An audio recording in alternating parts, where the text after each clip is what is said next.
सर्दियां और सीडलिंग। जी हाँ दोस्तों, हमारा यह वीडियो सर्दियों में अडेनियम की सीडलिंग के देखभाल के बारे में है। और आपको मैं बताना चाहूँगा कि सर्दियां आने के बाद जो अडेनियम का प्लांट होता है वो डोरमेंसी में चला जाता है, लेकिन हमारी सीडलिंग्स डोरमेंसी में नहीं जाती हैं। तो आज आपको इसी टॉपिक पर कुछ जानकारी दूंगा। नमस्कार दोस्तों, स्वागत है आपका आपके अपने YouTube channel ideas with RPS के एक नए एपिसोड में। दोस्तों, यदि आप चैनल पर नए हैं तो प्लीज़ चैनल को सब्सक्राइब कर दीजिएगा और हमारा इंस्टा का लिंक आपको नीचे दिख रहा होगा, इस पर प्लीज़ फॉलो भी कीजिएगा नई नई अपडेट्स के लिए। तो चलिए शुरू से शुरू करते हैं। दोस्तों, जैसा कि हमको पता है कि अडेनियम का डोरमेंसी पीरियड होता है विंटर में अडेनियम का प्लांट ग्रोथ नहीं करता है, वो डोरमेंसी में होता है, मतलब फुल रेस्ट में होता है। लेकिन मैं आपको बताऊं, जो सीडलिंग होती है वो सीडलिंग ग्रोथ करती रहती है, क्योंकि सीडलिंग अभी अपने इनिशियल स्टेज पर होती है, तो उसको ग्रोथ करना है और वो अपनी ग्रोथ के लिए धीरे धीरे जो है ऑब्जर्व करती रहती है सारे न्यूट्रिएंट्स को और धीरे धीरे अपनी ग्रोथ को बनाए रखती है। आप देख सकते हैं मैंने यहाँ पर अलग अलग पॉट में अलग अलग साइज़ के हमने जो है प्लांट्स रखे हुए हैं, सीडलिंग्स रखी हुई हैं। ये आपको जानकारी देने के लिए देखिए, नीचे हमारा जो ड्रेनेज होल है वो इसमें अच्छा रहना चाहिए, सॉइल मिक्स इसमें अच्छा रहना चाहिए। सॉइल मिक्स में आप केवल सैंड है, बहुत अच्छा रहेगा सर्दियों के लिए।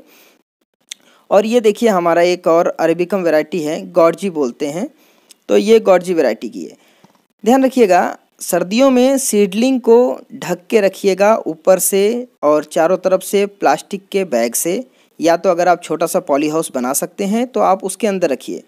अडेनियम की सीडलिंग पर अगर पाला पड़ता है, ओस गिरती है, पाला जो पड़ता है, तो ये सीडलिंग्स रॉट होकर के सड़ सकती हैं, ख़राब हो सकती हैं। दोस्तों, बात करूँगा वाटरिंग के लिए, तो अडेनियम की सीडलिंग्स को वाटरिंग करना है। वाटरिंग का मतलब है स्प्रे से पानी देना है। वाटरिंग का मतलब जैसे हम गर्मियों में वाटरिंग करते हैं उस तरह से वाटरिंग नहीं करना है, पहली कंडीशन। दूसरी कंडीशन, इस समय किसी भी प्रकार का रिपोर्टिंग नहीं करनी है। ये एक हम्बल रिक्वेस्ट है कि यदि आपका अडेनियम का प्लांट किसी भी स्थिति में हो तो उसको इस समय रिपोर्ट ना करें। और मैं आपको बताऊं, इनको जो है मैं वाटर देता हूं।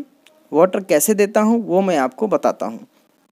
देखिए, आपको ये सामने जो सीडलिंग्स दिख रही हैं, ये सारी सीडलिंग्स हमारी जो हैं तैयार हैं। देखिए, सबकी ग्रोथ दिख रही है, सब में लीव्स हैं, सारी ग्रोथें दिख रही हैं। और एक बड़ी चीज़ होती है कि यदि हम अपने पौधे को पानी नहीं देते हैं, यदि हम सीडलिंग्स को वाटरिंग नहीं करेंगे तो इस तरह से सिकुड़ जाती हैं। अब देखिए, सिकुड़ गई है, एकदम पतली हो गई है, क्योंकि इसमें कॉर्डेक्स होता ही नहीं है, ना के बराबर कॉर्डेक्स होता है, तो वो वाटर स्टोर करके नहीं रखती हैं।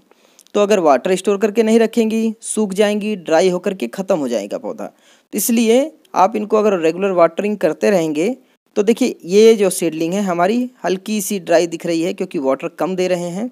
आपको मैं बताऊं इसमें वाटरिंग कैसे करते हैं। वाटरिंग के लिए आपको सिंपल काम करना है, एक वीक में एक बार वाटर स्प्रे करना है इनके ऊपर, फंजीसाइड मिलाना है, और सागरिका जो सीवीड एक्सट्रैक्ट होता है, अगर आपके पास सागरिका नहीं है तो कोई भी सीवीड एक्सट्रैक्ट को 1 ग्राम सीवीड एक्सट्रैक्ट और 1 ग्राम फंजीसाइड। फंजीसाइड में ट्राइकोडर्मा मैं यहाँ पर आपको रिकमेंड करता हूँ। ट्राइकोडर्मा, इसके बारे में भी एक वीडियो बनाऊँगा। एक कहते हैं कि जैविक फंजीसाइड होता है, तो आप उसका इस्तेमाल करिए। 1 हफ्ते में एक बार वाटर स्प्रे ज़रूर करें सीडलिंग्स को, क्योंकि सीडलिंग्स ग्रो होती रहती हैं। सर्दियों में वाटरिंग के लिए एक चीज़ का ध्यान रखते हैं कि जिस दिन सूर्य की रोशनी अच्छी मिले, जिस दिन अच्छा सूर्य निकला हुआ हो, जिस दिन थोड़ा सा गर्म रहे, उस दिन आप सूर्य निकलने के बाद वाटरिंग करें। दोस्तों, यदि सीडलिंग सिकुड़ गई हैं, डरने की कोई बात नहीं है, आप वाटर देंगे फिर ठीक हो जाएंगी। बस इस समय उनको बचा के रखना है, बचा के रखेंगे, नेक्स्ट सीज़न जैसे स्टार्ट होगा बढ़िया मोटी मोटी हो जाएंगी, कोई दिक्कत की बात नहीं है। दोस्तों, आज के वीडियो में बस इतना ही, फिर मिलते हैं किसी नए वीडियो में किसी नए टॉपिक के साथ। तब तक के लिए बाय बाय, टेक केयर।